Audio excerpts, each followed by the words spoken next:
তো গাইস, প্রথমে ভিডিওটি দেখি, তারপর পাবলিকের করা ফানি কমেন্ট গুলো পড়ি। सारा शहर मेरे पीछे भेलो ते मैं तेरे पीछे सुबह शाम जो बनाऊं तेरा पता नहीं हो गया कि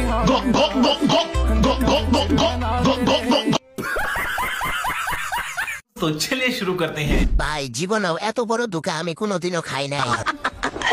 শরীফ থেকে শরীফা, শরীফা থেকে হিজরা। প্রথমে দেখে ক্রাশ খাইছি, পরে দেখে বাস খাইছি। এই ভিডিওটা দেখে আমার বন্ধু ঘুমায় চলে গেছে। পরে দিয়ে বরবাদ ছবি বানানো দরকার ছিল। ভাই, তোরাই পৃথিবীতে থাক, আমি মঙ্গল গ্রহে চলে যাচ্ছি। আমার বন্ধুর ৭২ লাখ টাকা জিনিস নষ্ট হওয়ার পরলে আমার বন্ধুর অবস্থা। জাতির ক্রাশ, টয়লেটের ব্রাশ। আমার ছোট মনে একটা বড় প্রশ্ন, ওর কি টুনটুনি আছে?